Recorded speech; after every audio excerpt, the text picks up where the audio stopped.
Hello, and welcome to another Mechanics Hall Concerts Plus program. My name is Kathleen Gagne, and I am Executive Director at Mechanics Hall. Our programming is meant to foster a deeper understanding of our world, particularly through culture and community.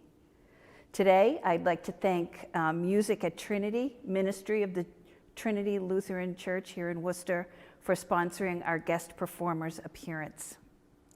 I also would like to thank Mechanics Hall trustee Margaret Wong for making possible today's video recording. It is my pleasure to introduce Nicole Keller, organist, performer, church organist, teacher. You do performances, workshops, master classes, and you're a concert recitalist. Thank you so much, Nicole, for being with us today. It's my pleasure to be here. I'm so excited about your performance. I can't wait to hear how you play this terrific hook organ. Speaking of organ music, you know, I might only be talking for myself, but I find organ music very comforting. And I feel like that's probably true of people in the Western world because we grew up with it going to church. So I think it conjures up those memories of family and friends and being in a sacred space, which is quiet and beautiful. And then as you grow, it grows with you and becomes important. And yet, no one talks about organ music. We certainly never talked about it at my kitchen table, you know. So, and yet it's such a visceral and wonderful feeling to hear it. So tell us about how did you decide to become an organist? I thought I learned that piano was your first love. It was. I started taking piano lessons, I think I was 9 years old. My grandmother said, you know, if you bring home a good report card, I'll pay for piano lessons. And it's one of the few early memories I have of actually bringing her my report card home and going and taking piano lessons. So piano was really my first love, and I still feel like it's sort of part of my soul in many ways. So I went to undergraduate school for piano, and I have a bachelor's degree in piano. But while I was there, my teacher said, oh, maybe you should take organ lessons. You know, it'd be a good idea. It'd be good for your keyboard technique as well. But I was never really interested in it, even though my mother was an organist and my grandmother was an organist. And my father is a Methodist minister, so of course I didn't want anything to do with organ or church or anything. I was fleeing all those things, but here I am, so. And you're a teacher, so it looks like you have a really strong history in teaching. And you posted your philosophy of teaching on your website, which I really enjoyed reading. And you talk about being caretakers of the craft, which I loved that expression.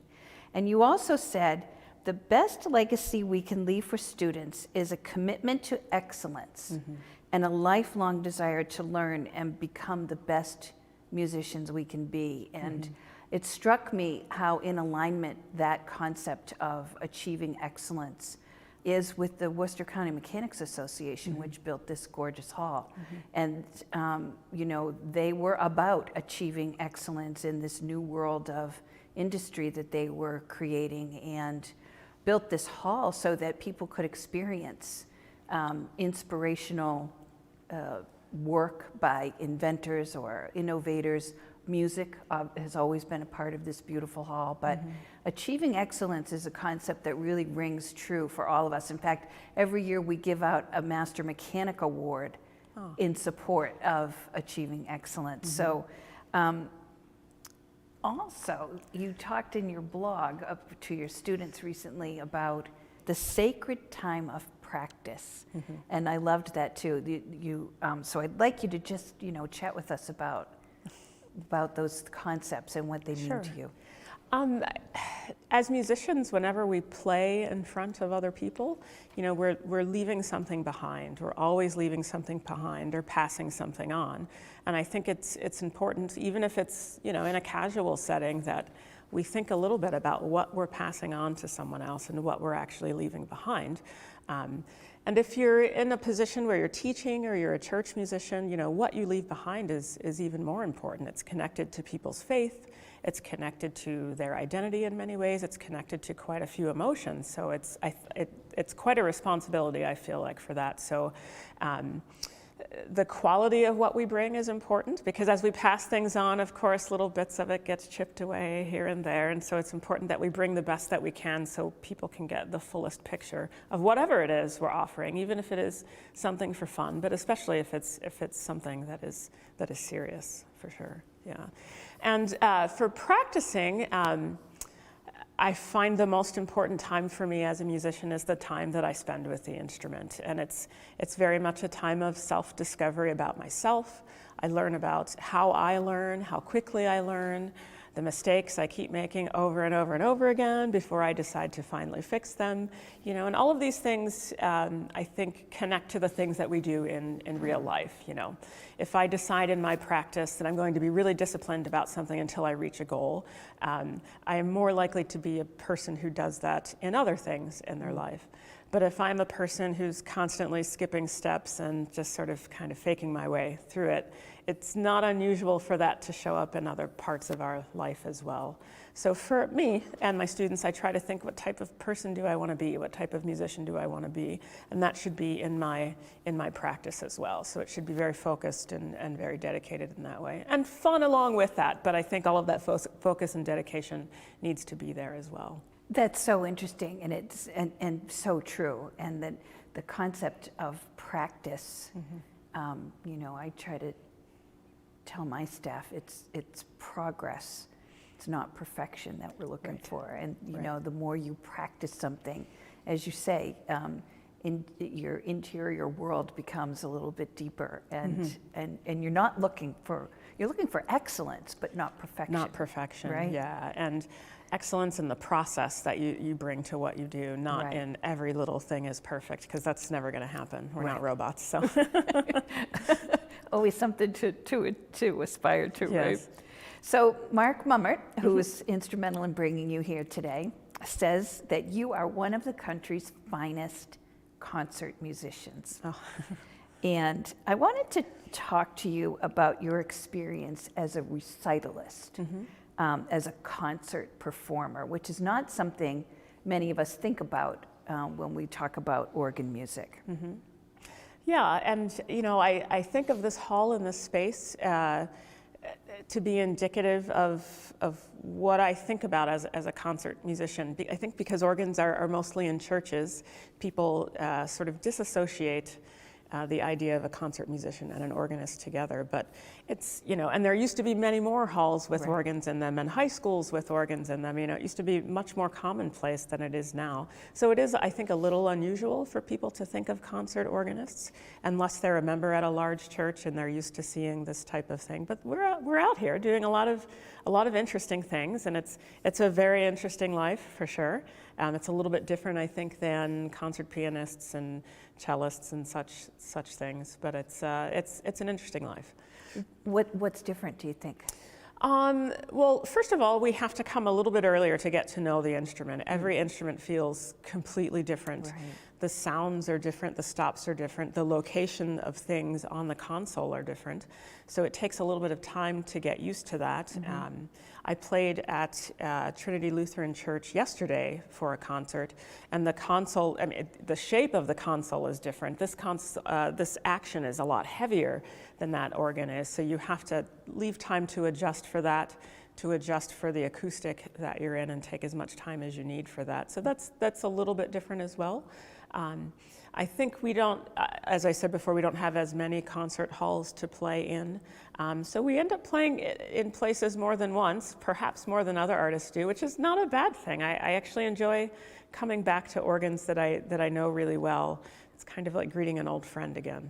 Nicole, how large is the organ performance community?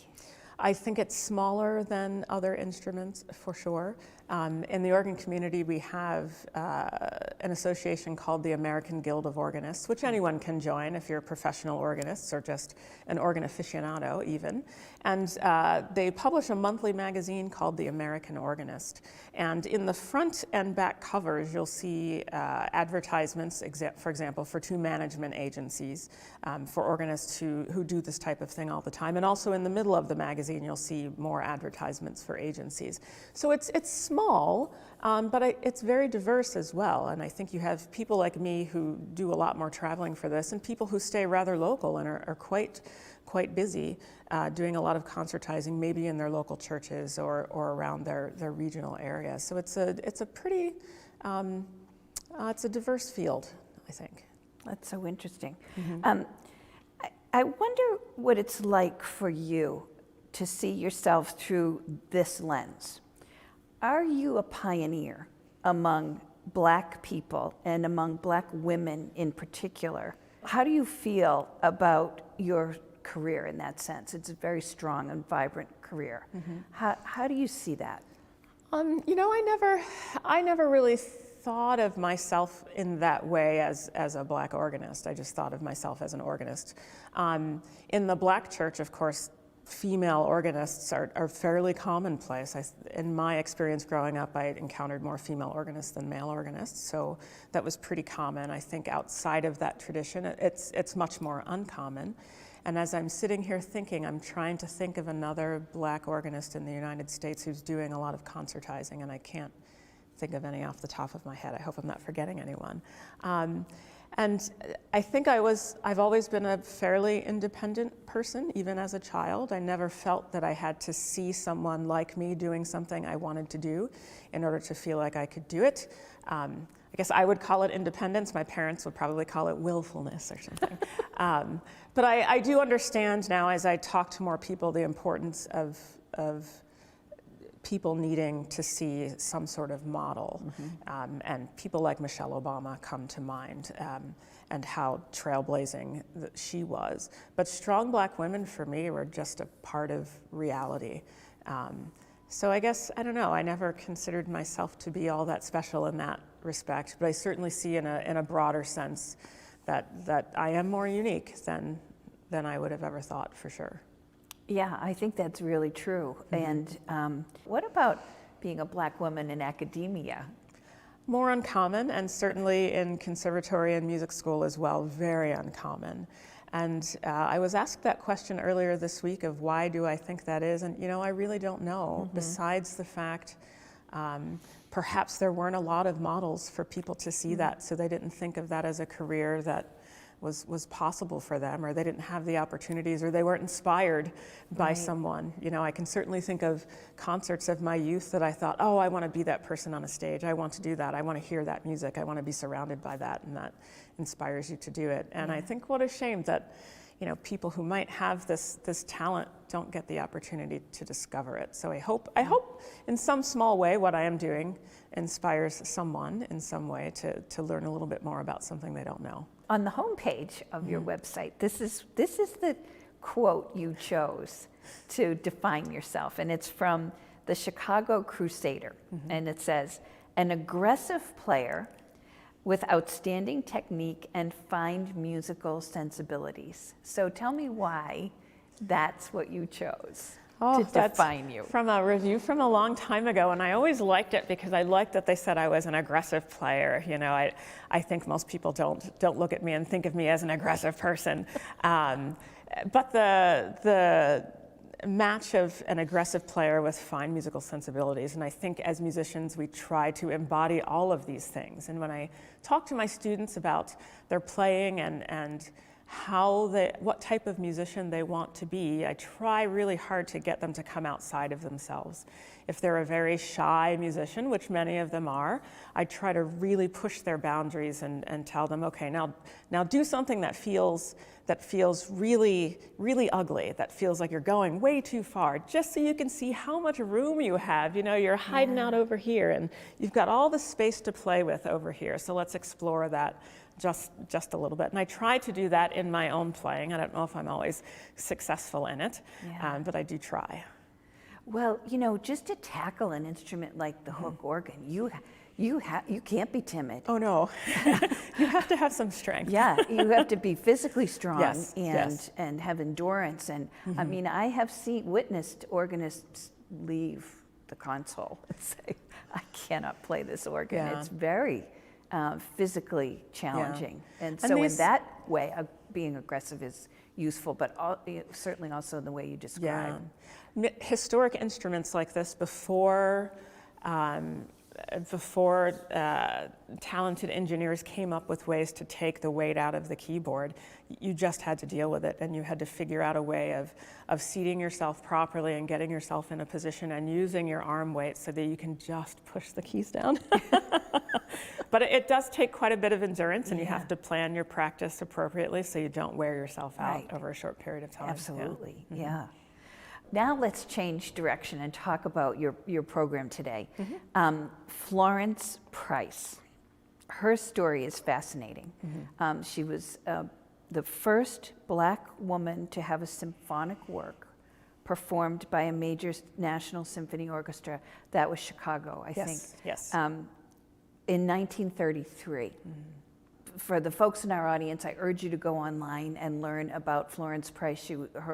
Her life is fascinating and had challenges in every aspect of her life that she overcame. She was quite a successful woman. Yes. And talk about a role model. Absolutely, absolutely. So, and she attended New England Conservatory, so right here in the neighborhood. New England Conservatory students play here frequently, and we're always delighted to have them. Tell us which pieces of hers you have chosen for us today and why you chose them. Yeah, I chose 4 of her smaller pieces. She actually did not write a lot for the organ. There are a few larger works, and then there are these small catalog of smaller pieces. I liked them because they remind me of popular music of her time. And we know that when she moved to Chicago, eventually when she left the South and she got divorced, which was quite extraordinary for a Black woman even in that time period, and was raising her daughters on her own, and she had to find a way to make money. So she played for silent movies, and she actually also published popular songs under a pseudonym called VJ. And I thought these are such interesting pieces, and I thought perhaps in a public hall like this, it made sense to play pieces that were written for the people, so to speak. So I thought these were great pieces. 4 short pieces, each of different character, that use the organ rather well. And I will say on this instrument, it's finally wonderful to have an instrument that has the exact stops that she asks for in some of her scores. So that's really quite nice. Yeah. That's wonderful. Yeah. Oh, I'm so anxious to hear them. Now, you've also chosen a piece written by a Dutch composer, Jan Pieterszoon Sweelinck. Sweelinck, it's a tricky name, yeah. Thank you. And he lived in the late 1500s and died in 1621, which I realized was the same year the Pilgrims arrived in America. So big difference between that time frame and when Florence Price was writing. So, but I did learn that he's among the first major keyboard composers in Europe, which I thought was interesting. And I wonder, what piece of his did you select and why? I chose a set of secular variations on a German folk tune called Mein junges Leben hat ein Ende, My Young Life Has an End. And it's not a sacred tune, it's a secular tune. And it's basically the story of a man whose life is coming to an end, and he's thinking about his family and what he's leaving behind. So it's a very simple tune that Sweelinck sets in 6 different variations. So it allows us the opportunity to hear different sounds of the organ. And Sweelinck himself was actually the civic organist of the town of Amsterdam. Okay. And every day he would play pieces for the public to come and hear. And I thought, well, here I am in this hall again, in this public hall, and I'm going to play music for the people. And this is a very typical example of what Sweelinck may have played for the people at any given time. Oh, I love that. And thank you for being so thoughtful about the pieces that you chose for this space. I really love that. So now you've had an opportunity to play the Worcester Organ, as it's called, and it was installed in 1864 and restored in 1982, and then had another restoration project in 2014 when it turned 150 years old. So it has 4 keyboards. It's got 3,504 pipes. And it was built by the Hook brothers from Boston, which was very important to the mechanics that our organ be American made. It's a tracker instrument. And it's highly regarded by organists around the world. So tell us about your experience with it so far. Yeah. Well, it's always a joy to play an instrument that is of that vintage, that is pretty much in its original state. The original specifications are still there. There weren't changes made to any of the tonal aspects, and that's very rare anymore to find that, and to find one that's in such great condition is really a pleasure to play, and it teaches you as you play it. You learn a lot about the repertoire that was written for these types of organs when you play that type of repertoire on it. So I was really excited when Mark asked me if I would be interested in playing on the instrument. So it's been a lot of fun. It is a physical workout, but it's a lot of fun to hear those sounds and accustom myself to those sounds and the feel of the console. That's great. Well, I'm really glad that you enjoyed it and had fun. So thank you, Nicole, so much. I have enough questions for us to go on for days, but it's now time to hear Nicole's performance. Welcome to Mechanics Hall, Nicole. Thank you so much. And ladies and gentlemen, please welcome to our stage, Nicole Keller.